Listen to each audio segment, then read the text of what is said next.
Olá, seja bem-vindo a mais um programa Educação em Pauta.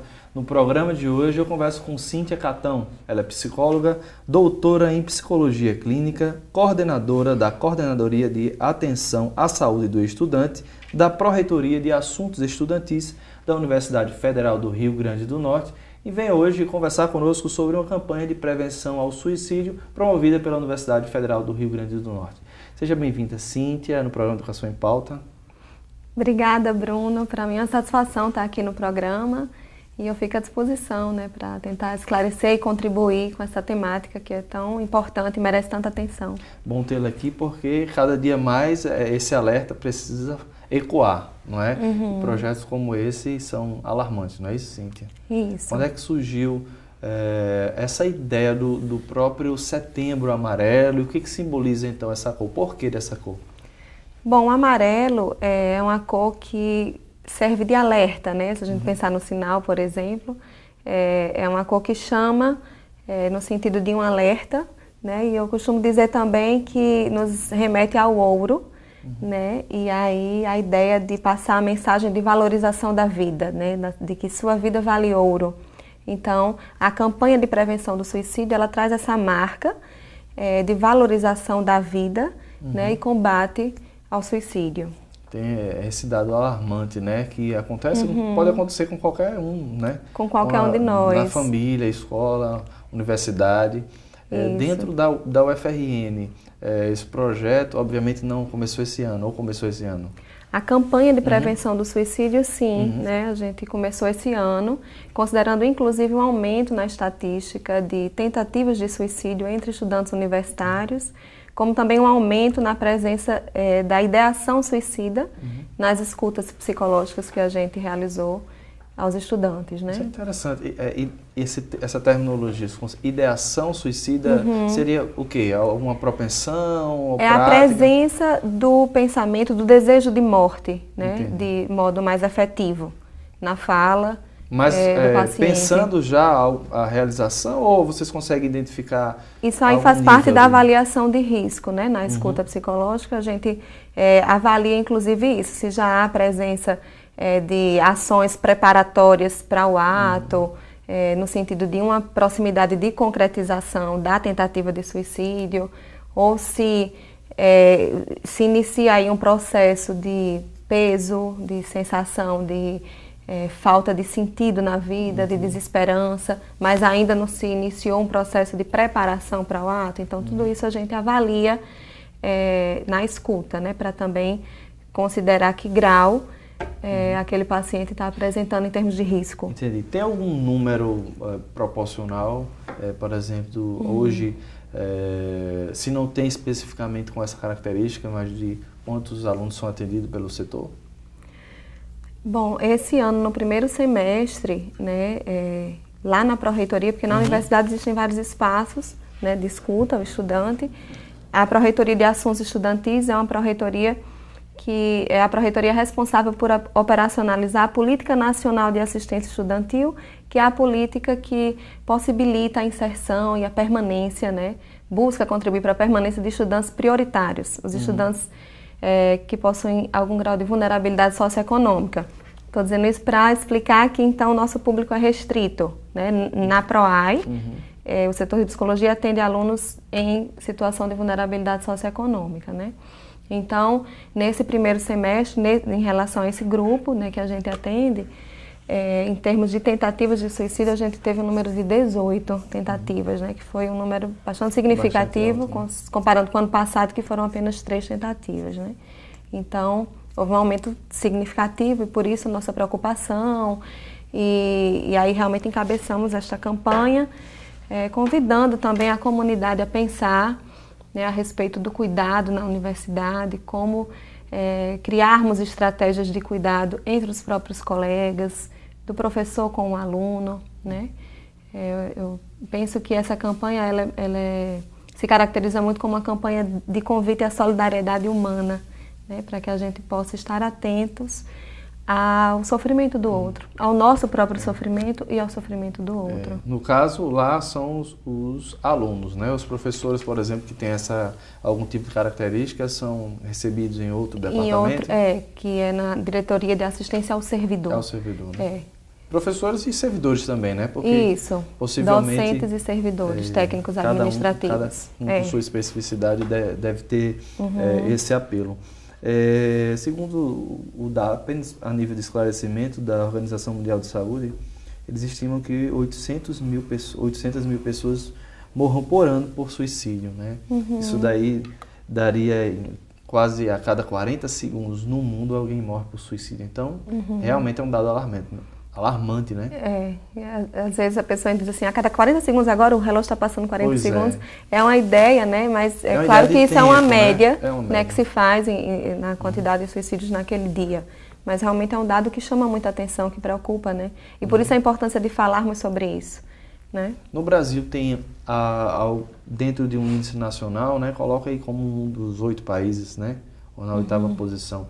E tem alguma característica muito peculiar, não sei se a senhora leu alguma coisa sobre, que nos coloca com essa posição?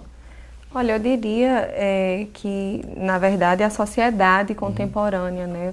O ritmo de vida hoje. O Brasil, aí a gente precisaria analisar, né, aspectos... Que região, né, por exemplo? Isso, não teria como generalizar, né? Seria uma generalização grosseira. Mas eu acredito que é preciso uma reflexão sobre a vida que levamos hoje, né? Uma vida muito acelerada, com inúmeras demandas cotidianas, e a gente não tem tempo para pensar nas próprias escolhas, para olhar para isso que de algum modo incomoda, né, e precisa ser olhado, né? Quando a gente diz a importância de falar sobre o suicídio, eu diria que é a importância de falar sobre a saúde mental de modo geral, né? Sobre o sofrimento de modo geral. Porque à medida que a gente fala, a gente alivia a angústia que gera o sofrimento, né?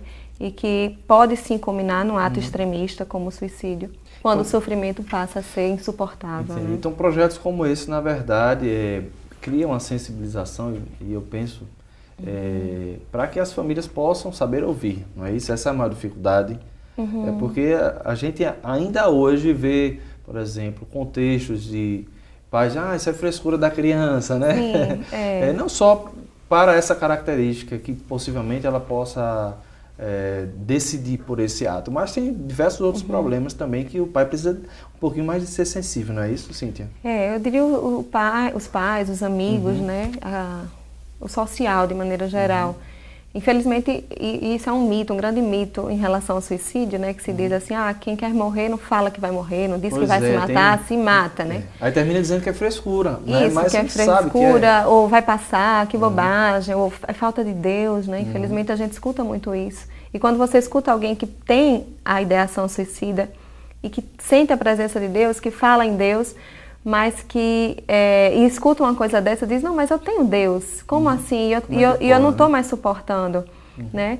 Então, e agora me fez lembrar da hashtag, né, que a gente criou para a campanha, que não é mimimi, é papo sério, que é exatamente de uma forma leve para alcançar o público da universidade mesmo, o público jovem, mas passar essa mensagem de que não é mimimi, não é bobagem, não é frescura, mas é algo sério, né, e que precisa ser levado a sério por todos.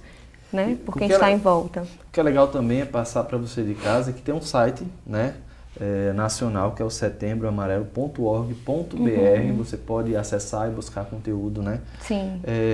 Uma pergunta. Para que o ato possa ser efetivado, digamos assim, né? Essa pergunta tem alguns pormenores que aí depois eu posso citar.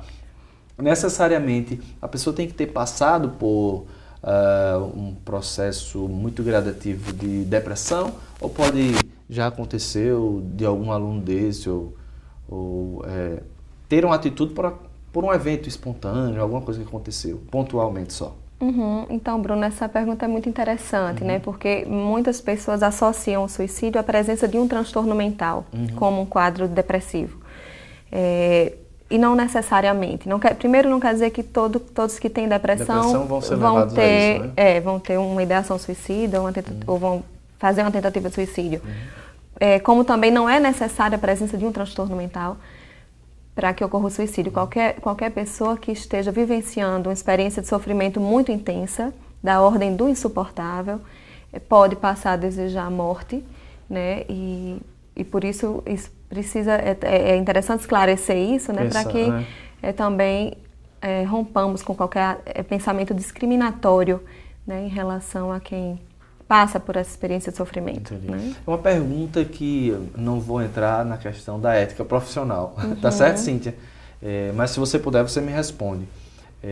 Também não vou pedir para citar casos, mas necessariamente existem algum condicionamento, alguma atitude para que um pai, e a gente falando do jovem, né, porque é muito alarmante nos jovens, mas para que algum familiar ou amigo possa perceber, poxa, fulano de tal, eu acho que ele está com algum problema. Existem alguns índices desse?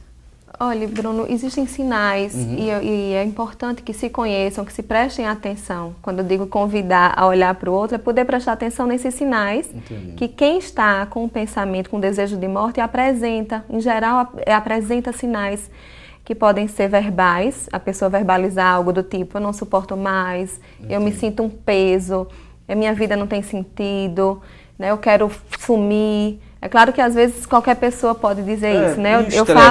Eu falo falas assim dentro de um contexto, né? Como sinais comportamentais de isolamento, de afastamento das atividades habituais. Percebo que fulano está se afastando, está se isolando socialmente, ou está fazendo uso de alguma substância de modo abusivo, ou está com alteração muito significativa no sono, no apetite. Então, são sinais comportamentais que, se as pessoas estiverem em volta, puderem prestar atenção, aí vão dizer, vão poder fazer menção a um sinal de ajuda, pode contar comigo, está precisando de alguma coisa. Às vezes é uma coisa tão óbvia e tão simples, mas que pode ser uma grande ligação, uma grande ponte para levar essa pessoa para uma ajuda profissional, que é necessária no caso de uma ideação suicida. É um pouco difícil, né, nesse nosso corre-corre, redes sociais, trabalho, trânsito, você parar e enxergar, ouvir o outro, né? É bastante complicado. Óbvio que os alunos, a senhora já colocou, a questão dos alunos são de uma vulnerabilidade social, atendidos, né? Mas nem sempre eles moram sem os pais ou coisas dessa natureza. Tem algum tipo de índice de, por exemplo, os alunos que vêm do interior ou que moram sozinhos, residência universitária, eles têm uma propensão maior do que os que têm uma família ou moram com sua família? Não, a gente não pode fazer essa relação causal, não. A maioria dos alunos que a gente atende são alunos que não estão convivendo com os pais porque vêm do interior, de outras cidades e precisam do auxílio moradia ou do auxílio residência. Mas outros auxílios também são fornecidos pela Pró-Reitoria e também são assistidos por nós que moram com os pais. E de modo algum a gente pode fazer uma relação assim, causal, que por conta dessa vulnerabilidade socioeconômica vai ter um grau de um risco maior, né? Inclusive, isso é um ponto interessante, que os grupos de risco, eles servem de alerta, por exemplo, profissionais que têm fácil acesso a armas ou a meios que poderiam provocar a própria morte. São considerados grupo de risco, mas o grupo de risco não nos diz de um risco individual. Entendi. Não quer dizer porque eu pertenço àquele grupo... É mais uma taxa geral, né? São índices que às vezes falseiam o subjetivismo do individual, né? E que é o risco individual que é avaliado, né, na escuta clínica, que vai nos fazer chamar atenção, prestar atenção naquele caso, aquele indivíduo. Então, não necessariamente pertencer a um grupo de risco me torna alguém que tem um risco individual. Tá bom. Bom fazer esse alerta porque também não é só uma questão de assinar, né? Eu estou propenso ou vou realizar isso, né? Sim, tem uma questão muito maior. Mas a gente vai fazer um intervalo e voltamos já para continuar conversando sobre o Setembro Amarelo. Você de casa nos acompanha, a gente vai para um breve intervalo e voltamos já já.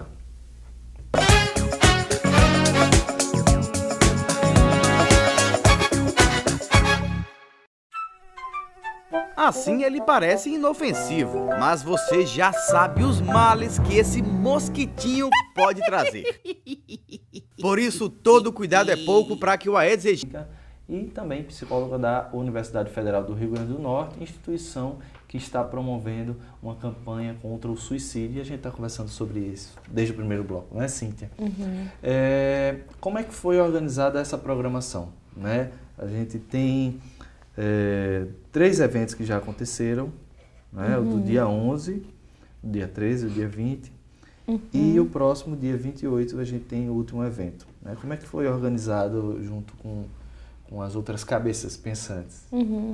Então, a gente pensou numa programação, né, que tivesse uma ação mais de informação, que foi a primeira ação, que foi a palestra. Né? A gente convidou uma professora doutora... O suicídio e a sua acolhida, Acolhida, né? Isso. A gente convidou a professora doutora Ana Karina, do Departamento de Psicologia, e aí ela fez uma palestra mesmo informativa, né, sobre o suicídio, o histórico do suicídio, formas de acolher, onde procurar ajuda. Então, essa palestra ela foi aberta, ela aconteceu na Biblioteca Central, Zila Mamed, e ela foi aberta para os docentes, servidores interessados e os estudantes, né? Então, foi a primeira que abriu a programação, né? Em seguida, nesse mesmo dia, a gente fez uma ação no restaurante universitário, né, para tentar chegar no corpo a corpo aos estudantes, transmitir a mensagem da campanha, e fizemos a distribuição dos folders. Não sei se você teve acesso ao folder da campanha, 13 Razões de Alerta, né, que a gente fez em alusão ao seriado popular, né, da Netflix, os 13 porquês, traduzindo. Então, a gente fez a distribuição dos folders na RU. Né? E aí convidando também para as outras ações, explicando, acolhendo um outro aluno que no próprio restaurante demandou, demandou uma fala, uma necessidade de escuta. E aí em seguida a gente fez no dia 13 uma roda de conversa e acolhimento. A gente abriu essa roda com uma apresentação de um quinteto de violoncelos da Escola de Música, né, com músicas selecionadas para propiciarem um relaxamento e um momento alunos, né? De reflexão. Essa ação ela foi específica para os alunos, porque realmente o objetivo dela era acolher, né, disponibilizar, dar voz aos estudantes que estivessem passando por alguma vivência de sofrimento, e foi bem interessante. Essa do dia 13 eu quem fiz junto com a equipe, né, mas eu quem conduzi, era a psicóloga responsável, digo isso, na Escola de Ciência e Tecnologia. Então, a gente fez esse primeiro momento musical e depois uma roda de conversa. Dividimos em alguns grupos, contei também com a participação dos estagiários do 5º ano de Psicologia. E foi bem legal, foi um momento muito rico, né? Tivemos várias falas sobre o sofrimento, e essa escuta no coletivo, né, possibilita o compartilhamento de experiências e ajuda, né, no enfrentamento da dor. Interessante isso, porque a gente pensa a universidade, obviamente, na perspectiva da formação, né? O dia a dia chega, pega um ônibus ou vem de carro, entra na sala de aula, corre, faz o trabalho e vai embora. Termina também sendo uma ação não técnica em si, mas operacional, né? Vai. Isso. E um projeto desse consegue uma dinâmica muito legal. Bom seria se pudesse fazer lá um projeto de extensão, né? Para os alunos estarem aí o ano todo. A gente está hoje com um projeto de extensão, né? Eu estou fazendo em parceria com uma professora do departamento, essa mesma que fez a palestra. Mas tem essa mesma natureza? Esse projeto de extensão atual, ele é voltado especificamente para o suicídio, mas a própria reitora, a professora Ângela, pediu para que a gente solicitou, né? Uma ação mais integrada e continuada, né? Então, a gente está nesse planejamento de ações contínuas, considerando que houve uma repercussão muito positiva, uma adesão bastante significativa de pessoas interessadas em falar sobre o sofrimento, né?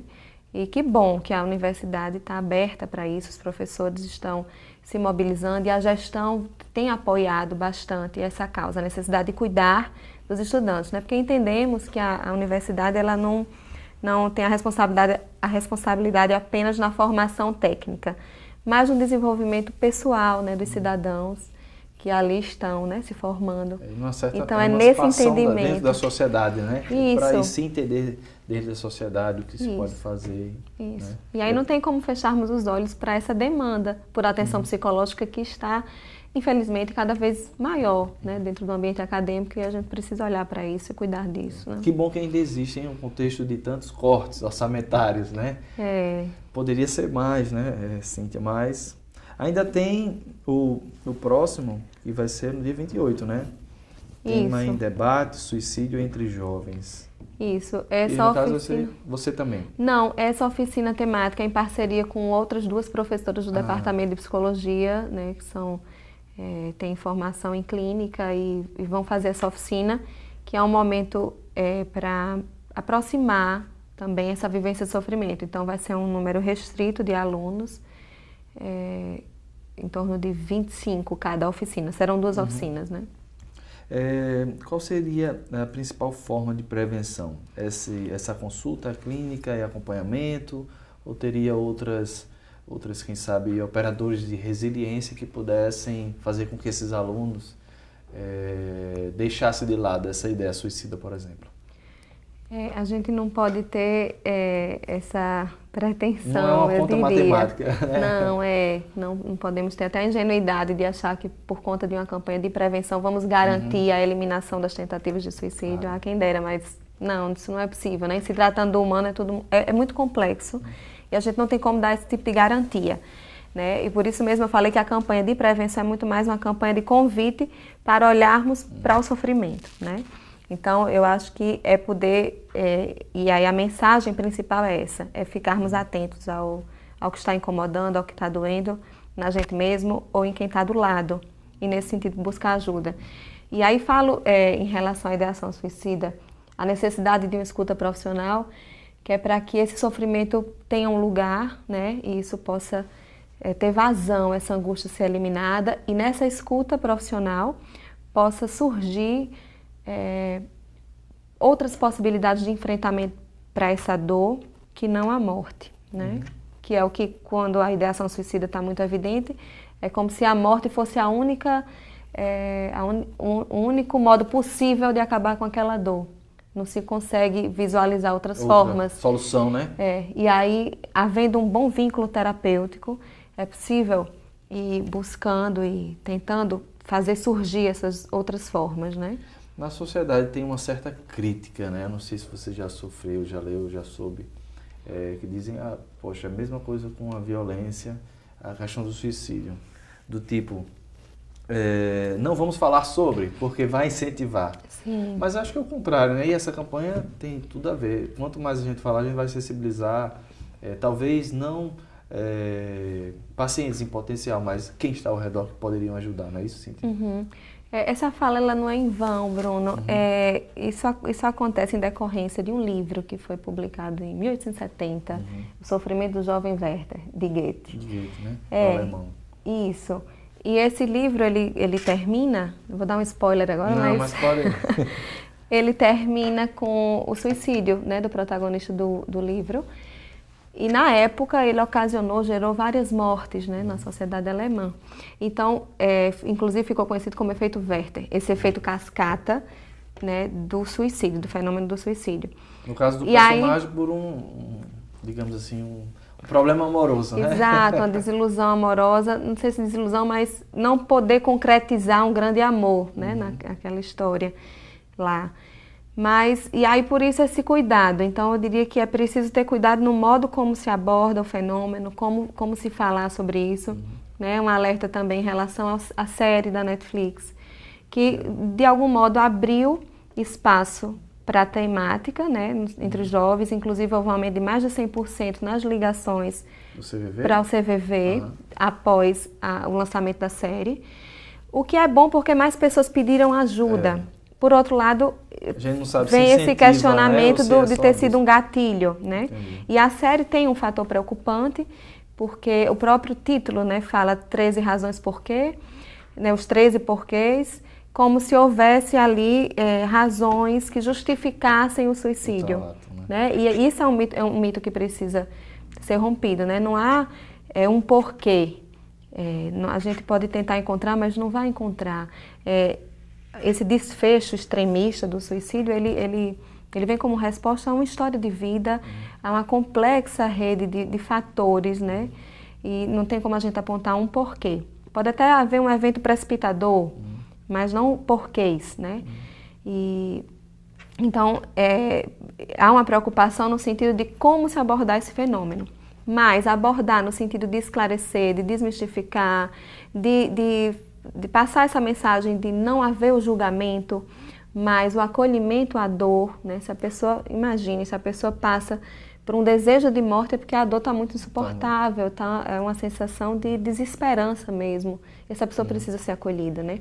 A gente entende, inclusive, o suicídio como uma fala, um convite daquela pessoa que sofre, que convoca, diz assim, olha, eu não aguento mais. E uma tentativa diz isso, então a gente precisa olhar, né? Após a tentativa é preciso que a assistência ela continue intensa, né? Às vezes tem a ilusão de tentou o suicídio, aí entra com o tratamento medicamentoso, tem uma melhora rápida, e aí não vai mais né? acontecer e não se dá mais atenção. E aí é preciso um cuidado, né? Porque, em geral, por exemplo, no quadro de depressão, o tratamento medicamentoso comumente dá uma melhora rápida no nível de energia, na capacidade cognitiva, motora, e aí a pessoa fica mais disponível, né, para as ações do contexto familiar, social, e aí as pessoas voltam para o dia a dia, para as atividades cotidianas, e as pessoas, em geral, dizem, está ótimo, está ok. Quando a melhora dos aspectos, vamos dizer, afetivos, que estão intoleráveis ainda, a dinâmica suicida ainda está presente, né? Porque essas questões internas demoram um pouco mais para serem manejadas, né? Então é preciso um tempo para a elaboração, um bom vínculo terapêutico para que isso, né, possa ocorrer. Então, inclusive recomenda-se que até uns 6 meses pós a tentativa de suicídio é necessária uma atenção. Uma atenção intensa, cuidadosa, né, atenta. Sempre vai precisar de medicamento? Ou acompanhamento? Olha, no caso da ideação suicida, eu costumo dizer que se tratando do humano, nada a gente pode dizer sempre, mas em geral sim, né? Em geral, a pessoa que apresenta uma ideação suicida, ou está prestes, ou já tentou, passa aí por algum mecanismo de ruptura mesmo com a realidade, com as possibilidades de fazer frente a isso que está doendo, que é doloroso. Então, em geral, sim, a gente trabalha contando, né, com a parceria com a psiquiatria, com o tratamento medicamentoso. Acompanhando, né? Isso. Cíntia, infelizmente o nosso tempo encerrou, mas agradeço pela sua apresentação de um projeto, uma campanha muito importante, né? Não só para a UFRN, mas para toda a nossa sociedade. Muito obrigado. Obrigada também, Bruno. Fico à disposição para que puder ajudar. Então, obrigada. Muito obrigado. Você de casa, muito obrigado pela sua audiência. O nosso programa termina aqui. Mas nessa semana você já pode nos ajudar com essa campanha, pode compartilhar no nosso canal do YouTube. O programa é sempre postado na íntegra, na semana após a exibição aqui na TV Câmara. Lembrando, todos os sábados às 10 horas da manhã, com representação também nos domingos neste mesmo horário. A gente se vê na próxima semana. Até lá!